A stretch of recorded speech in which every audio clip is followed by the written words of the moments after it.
Hello student, study point में आपका हार्दिक स्वागत है। आज हम चर्चा करेंगे चाइल्ड डेवलपमेंट यानी बाल विकास पर। लाइक शेयर सब्सक्राइब करते रहिए ताकि हमारे वीडियोस और अपडेट आप तक जल्द से जल्द पहुँचे। स्टूडेंट, आज हम चर्चा करेंगे बाल विकास की अवस्थाएं, स्टेज ऑफ चाइल्ड डेवलपमेंट। आज हमारी डेमो क्लास 2 है। स्टूडेंट, आप सभी जानते हैं कि प्रत्येक बालक का जन्म विकासशील प्राणी के रूप में होता है और जन्म से लेकर जीवन के अंत तक उसका विकास होता रहता है। तो उसी बाल विकास को आइए देखते हैं कितने अवस्थाओं में बांटा गया है। स्टूडेंट, डॉक्टर अर्नेस्ट जोन्स के अनुसार बाल विकास को मुख्यतः 4 अवस्थाओं में बांटा गया है। इन अवस्थाओं के संबंध में विभिन्न मनोवैज्ञानिकों में बहुत मतभेद था। डॉक्टर अर्नेस्ट जोन्स द्वारा किया गया विकास की अवस्थाओं का विभाजन सबसे उपयुक्त माना गया, इसलिए हमने आपके सामने इनकी अवस्थाओं का विभाजन लेके आया है। हम अपने पहले वीडियो में आपको चारों अवस्थाओं से परिचित करा चुके हैं। इसमें हम जो अवस्थाओं पर सबसे ज़्यादा ध्यान देंगे, वो अवस्थाएं जिस पर हम चर्चा करेंगे, वो अवस्थाएं हम आपके सामने लेकर आए हैं। वह 3 अवस्थाएं हैं जिन पर हमको चर्चा करना है, पढ़ाई करनी है। पहली अवस्था है शैशवावस्था, जिसे जन्म से 5 वर्ष या 6 वर्ष तक की अवधि दी गई है, और दूसरी है बाल्यावस्था, जिसे 6 वर्ष से 11 वर्ष या 12 वर्ष तक की अवधि दी गई है। तीसरी है किशोरावस्था, जिसे 12 से 18 वर्ष तक की अवधि दी गई। शैक्षिक दृष्टिकोण से प्रथम 3 अवस्थाएं विशेष महत्वपूर्ण हैं। इन अवस्थाओं की विस्तृत विवेचना हम करेंगे। पहली अवस्था का हम विवेचना करेंगे जो शैशवावस्था है। स्टूडेंट, शैशवावस्था में नवजात शिशु का विकास होता है और यह वह अवस्था है जो बालक के संपूर्ण जीवन भावी जीवन को प्रभावित करती है। ये भविष्य में वाले जीवन को प्रभावित करती है। ये शैशवावस्था है। आइए देखते हैं शैशवावस्था के बारे में क्या कहा गया है। स्टूडेंट, शैशवावस्था को जीवन का सबसे महत्वपूर्ण काल कहा गया है। सबसे महत्वपूर्ण काल किसे कहा गया है? शैशवावस्था को कहा गया है। जीवन का सबसे महत्वपूर्ण काल कहा गया है। The most important period of life इसे कहा गया है। न्यूमैन के अनुसार देखिए, 5 वर्ष तक अवस्था शरीर तथा मस्तिष्क के लिए बड़ी ग्रहणशील रहती है। इसमें बालक को जो कुछ भी हम सिखाते हैं वह बड़ी शीघ्र गति से सीख लेते हैं। शैशव काल में जो भी सिखाया जाता है उसका प्रभाव बहुत जल्दी बच्चों पर पड़ता है। यह न्यूमैन के अनुसार है। आइए देखते हैं और मनोवैज्ञानिकों के अनुसार। फ्रायड के अनुसार स्टूडेंट, मनुष्य को जो कुछ बनना होता है प्रारंभ के 4-5 वर्षों में बन जाता है। इनके अनुसार कहना है कि प्रथम के 4-5 वर्ष ही तय करते हैं कि बालक को आगे चलकर क्या बनना है भविष्य में। और एल्डर के अनुसार शैशवावस्था द्वारा जीवन का पूरा क्रम निश्चित होता है। इसके द्वारा ही जीवन का पूरा क्रम निश्चित होता है। शैशवावस्था में ही लक्षण दिख जाते हैं कि भविष्य में बालक को क्या बनना है। और क्रो एंड क्रो ने क्या कहा है? क्रो एंड क्रो ने कहा है कि 20वीं शताब्दी बालक की शताब्दी है। इन्होंने 20वीं शताब्दी को बालक की शताब्दी कहा है। और किस लिए कहा है ये भी जानते हैं। 20वीं शताब्दी में मनोवैज्ञानिकों ने बालक और उसके विकास की अवस्थाओं पर विस्तृत और गंभीर अध्ययन किया था, इसलिए इन्होंने क्रो एंड क्रो ने कहा कि 20वीं शताब्दी बालक की शताब्दी है। आइए आगे चलते हैं। स्टूडेंट, वैलेंटाइन ने क्या कहा है? वैलेंटाइन ने शैशवावस्था को सीखने का अनोखा काल कहा है। इन्होंने इसे सीखने का अनोखा काल कहा है। किसे कहा है? शैशवावस्था को इन्होंने सीखने का अनोखा काल कहा है। इसमें कहा है कि जो कुछ भी हम बच्चों को सिखाते हैं वो बड़ी जल्दी उसका अनुकरण कर लेते हैं, यानी सीख लेते हैं। आइए शैशवावस्था की प्रमुख विशेषताएं देखते हैं कि कौन कौन सी है। पहली विशेषता है शारीरिक विकास में तीव्रता, रिपिडिटी इन फिजिकल डेवलपमेंट, यानी शारीरिक विकास में तीव्रता। बालक के जीवन में प्रथम 3 वर्षों में शारीरिक विकास तीव्र गति से होता है। लंबाई तथा भार में तीव्र गति से वृद्धि भी होती है। शरीर के अन्य अंग मांसपेशियों में भी विकास तीव्र गति से होता है, इसलिए इसे शारीरिक विकास में तीव्रता इसमें बहुत तेज़ी से होती है। आइए देखते हैं आगे इसमें मानसिक क्षमता में तीव्रता कहा है, जैसे संवेदना, प्रत्यक्षीकरण, ध्यान, कल्पना, स्मरण, सभी का अस्तित्व चेतन सत्ता से है। मानसिक क्षमता के बारे में कहा गया है कि शैशवावस्था में शिशु की मानसिक क्षमताओं में तीव्र गति से विकास होता है। गुड एनएफ के अनुसार व्यक्ति का जितना भी मानसिक विकास होता है उसका आधा 3 वर्ष की आयु में हो जाता है। भविष्य में बालक का जितना मानसिक विकास होता है उसका आधा 3 वर्ष में बालक का हो जाता है। आइए देखते हैं तीसरा क्या है, सीखने की तीव्रता। स्टूडेंट सीखने की तीव्रता के बारे में बात करें तो शिशु के सीखने की गति अत्यंत तीव्र होती है। इनके सीखने की गति बहुत ही तीव्र होती है। गेसेल के अनुसार बालक प्रथम 6 वर्षों में बाद के 12 वर्ष का दुगना सीख लेता है। आप सभी ने बालकों को देखा होगा कि हम जो काम करते रहते हैं वो उसे देखकर बड़ी जल्दी से उसका अनुकरण करने की कोशिश करते हैं। इसीलिए इस काल को कहा गया है सीखने की तीव्रता इसमें अधिक रहती है। आइए देखते हैं आगे क्या है। आगे हमारे दोहराने की प्रवृत्ति। इस अवस्था में शिशु में शब्दों को दोहराने की प्रवृत्ति तीव्र होती है। ऐसा करने में उसे ज़्यादा आनंद आता है। बच्चों को किसी की बात को दोहराने में ज़्यादा आनंद आता है। शिशु आपने घर में देखा युक्त प्रश्न पूछते हैं। शिशु में जिज्ञासा की प्रवृत्ति अधिक होती है। छोटे शिशु खिलौनों तथा अन्य वस्तुओं को फेंककर उसके भागों को अलग अलग करके अपनी जिज्ञासा को शांत करते हैं। परंतु इसी जगह देखिए कि शिशु अपने अधिक आयु के बालकों से विभिन्न वस्तुओं तथा बातों में संबंध में तरह तरह के प्रश्न पूछते हैं। और पियाजे के अनुसार ने पूर्व प्रत्यात्मक अवस्था 2 से 4 वर्ष में जिज्ञासा की स्थिति रहती है। इन्होंने इसमें अपने इस नियम में बताया है पूर्व प्रत्यात्मक अवस्था में कि जिज्ञासा की स्थिति कैसी रहती है। आइए देखते हैं पर निर्भरता। स्टूडेंट अगर उसी जगह बात करें पर निर्भरता की तो जन्म के उपरांत कुछ समय तक शिशु असहाय रहता है। वह भोजन व अन्य शारीरिक अवस्थाओं के साथ साथ प्रेम, सहानुभूति तथा सुरक्षा के लिए अन्य लोगों पर आश्रित रहता है। वह मुख्य रूप से अपनी माँ पर आश्रित रहता है शिशु। और स्वप्रेम की भावना की बात करें तो शैशवावस्था में शिशु के अंदर स्वप्रेम की भावना अत्यंत प्रबल होती है। वह सभी का स्नेह पाना चाहता है। स्टूडेंट वह चाहता है कि केवल उसे ही माता पिता, भाई बहन आदि का प्यार मिले। वह अपने अलावा अन्य व्यक्तियों से प्रेम किए जाने पर उनसे ईर्ष्या करने लगता है। उसमें अधिकार की तीव्र भावना रहती है। वह प्रत्येक वस्तु पर अपना अधिकार चाहता है। जो वस्तु या खिलौने उसे दिए जाते हैं उसे वह दूसरों को न देकर अपने पास रखना चाहता है। इसे स्वप्रेम की भावना कहते हैं। आइए देखते हैं आगे क्या है। आगे इसमें संवेगों का प्रदर्शन कहा है। शिशु को जन्म से ही संवेगात्मक व्यवहार का प्रदर्शन करता रहता है।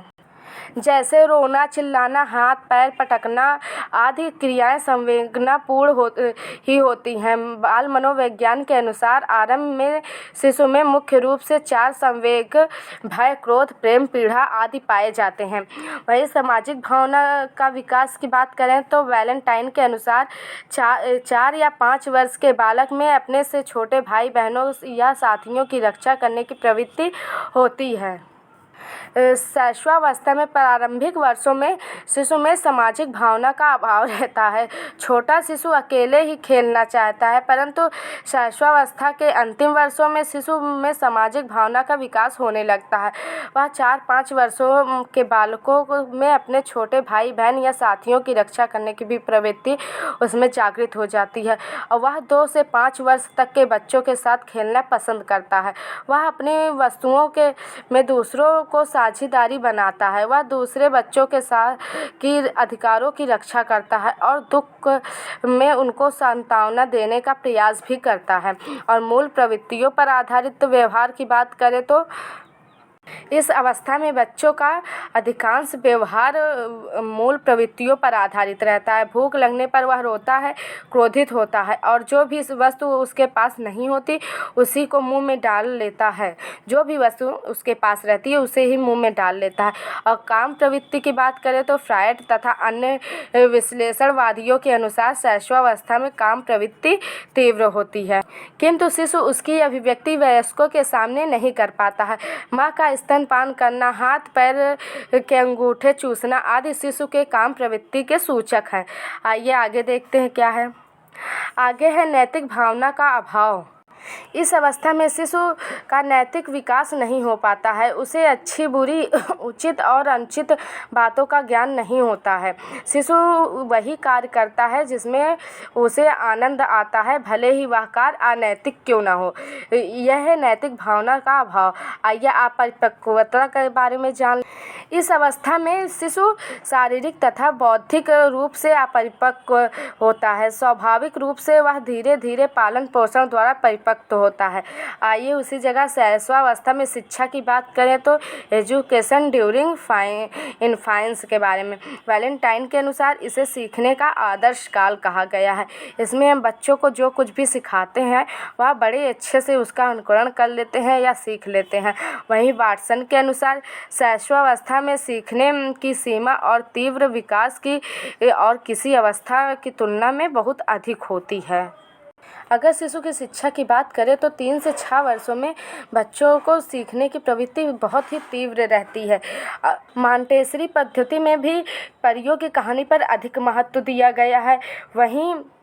वहीं शिशु की शिक्षा व्यवस्था में कहानियों एवं सचित्र पुस्तकों का विशिष्ट स्थान होना चाहिए। शैशवावस्था में अगर शिक्षा की बात करें तो उनके कहानियों और सचित्र पुस्तकों का विशिष्ट स्थान अवश्य रहना चाहिए। शैशवावस्था में शिक्षा अति आवश्यक है। अगर बच्चों को हम शैशवावस्था में शिक्षा देते हैं तो वह अधिक ग्रहण करते हैं।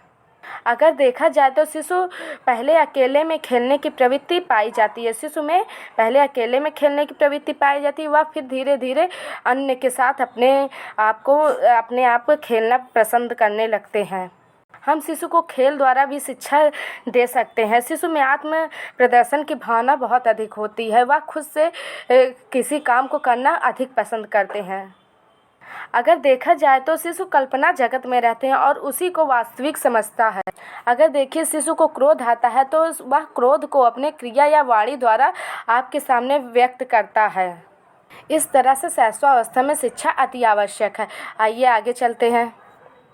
अगर यहाँ देखा जाए तो यहाँ कहा गया है कि लड़कों में अपनी माँ के प्रति प्रेम और लड़कियों में अपने पिता के प्रति प्रेम की भावना का उदय होता है। यह फ्राइड के अनुसार लड़कों में मातृत्व प्रेम का भाव को ओडियंस भावना ग्रंथि नाम से तथा लड़कियों के पितृ प्रेम भाव को इलेक्ट्रा भावना ग्रंथि नाम से संबंधित किया। अगर देखा जाए तो लड़कों को अपनी माँ से अति प्रेम रहता है और लड़कियों को अपने पिता से। इन ग्रंथियों का उल्लेखन भी यूनानी पौराणिक कथा में है। पिता प्रेम से संबंधित ग्रंथ है। पिता के लिए धनात्मक या सकारात्मक है। मातृ प्रेम भाव से संबंधित ग्रंथ यह है। माता के लिए सकारात्मक धनात्मक है। फ्राइड का ऐसा मत है। आप देखिए यहाँ फ्राइड का ऐसा मत है कि लड़कों में अपनी माँ के प्रति प्रेम है और लड़कियों में अपने पिता के प्रति प्रेम की भावना उदय होती है। आइए आगे देखते हैं। 3 से 6 वर्ष के बालक प्रायः अर्ध स्वप्न की हालत में रहते हैं, ऐसा एडवर्ड एवं थॉर्नडाइक ने कहा है। सॉरी स्टूडेंट, यहाँ पे एडवर्ड एल थॉर्नडाइक है। 3 से 6 वर्ष के बालक प्रायः अर्ध स्वप्न की हालत में रहते हैं, ऐसा एडवर्ड एल थॉर्नडाइक ने कहा है। आगे चलिए। आगे इसमें कहा गया है कि बालक के हाथ पैर और नेत्र उसके प्रारंभिक शिक्षा है। यह रूसो का कथन है कि बालक के हाथ पैर और नेत्र उसके प्रारंभिक शिक्षा है। आइए आगे देखते हैं। शैशवावस्था में शारीरिक विकास कैसे होता है। शैशवावस्था में विशेषकर जन्म से लेकर 3 वर्ष की उम्र तक शारीरिक विकास की गति अत्यंत तीव्र होती है। शिशु अधिक तीव्र गति से बढ़ता है। अगर लंबाई की बात करें, लंबाई जन्म के समय शिशु की औसत लंबाई 51 सेमी होती है। शिशु के जन्म के समय उसकी औसत लंबाई 51 सेमी होती है। बालक के जन्म के समय बालिकाओं से 1/2 सेमी अधिक लंबे होते हैं। शैशवावस्था की संपूर्ण अवधि में बालक की लंबाई बालिकाओं की लंबाई से अधिक रहती है। प्रथम वर्ष में शिशु की औसत लंबाई 73 सेमी होती है। वहीं भार की बात करें तो जन्म से लेकर संपूर्ण शैशवावस्था के दौरान बालकों का भार बालिकाओं के भार से अधिक होता है। अगर नवजात शिशु के भार लगभग 3 किलोग्राम होता है। नवजात शिशु का भार कितना होता है? 3 किलोग्राम। वहीं मस्तिष्क के भार की बात करें तो जन्म के समय मस्तिष्क का भार लगभग 350 ग्राम होता है। 6 वर्ष की अवस्था तक बढ़ते बढ़ते मस्तिष्क का भार 1 किलो 250 ग्राम का हो जाता है। नवजात शिशु का सिर उसके शरीर की अपेक्षा बड़ा होता है। जन्म के समय सिर की लंबाई कुल शरीर की लंबाई की चौथाई होती है और जो कि प्रौढ़ व्यक्ति की मस्तिष्क के भार का 90% होता है। जो शिशु के मस्तिष्क का भार 250 ग्राम होता है, वहीं प्रौढ़ अवस्था में मस्तिष्क का भार 90% तक होता है। संख्या वहीं नवजात शिशु की हड्डियों की बात करें तो उनकी हड्डियों की संख्या 270 होती है। नवजात शिशु की हड्डियों की संख्या कितनी होती है? 270 होती है। हड्डियों में कैल्शियम, फास्फोरस तथा विटामिन एवं खनिज तत्व पाए जाते हैं। वहीं दांत की बात करें तो जन्म के समय शिशु के दांत नहीं होते हैं। लगभग 6 माह तक दूध के अस्थायी दांत निकल आते हैं। स्टूडेंट यहाँ अस्थायी है, असरकारी नहीं है। लगभग 6 माह में दूध के अस्थायी दांत निकल आते हैं। जन्म के समय शिशु की धड़कन अनियमित रहती है।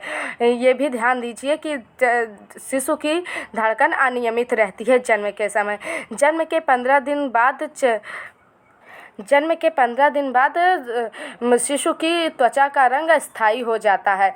यहाँ चर्चा लिख दिया है पर यहाँ पे त्वचा है और यहाँ अस्थायी है। जन्म के समय 15 दिन बाद त्वचा का रंग स्थायी होने लगता है। शैशवावस्था में शिशु अंतर्मुखी रहता है। वह अंतर्मुखी रहता है शैशवावस्था में शिशु। शैशवावस्था को बालक का निर्माणकारी काल कहा गया है। इसमें शिशु का निर्माण तीव्र गति से होता है या उसे जो भी हम बनाना चाहते हैं शैशवावस्था में उसके लक्षण दिख जाते हैं। जन्म के समय शिशु में उत्तेजना संवेग के रूप में रहता है। शैशवावस्था में जन्म के समय शिशु में उत्तेजना संवेग के रूप में रहता है। इसी स्थान पर कहा जाए तो शिशु के साथ हमें हमेशा सकारात्मक अवधारणा रखनी चाहिए, जैसे प्रेम, शिष्टता, नैतिकता और सहानुभूति जैसे व्यवहार करने चाहिए शिशु के साथ। ये थी हमारी शैशवावस्था।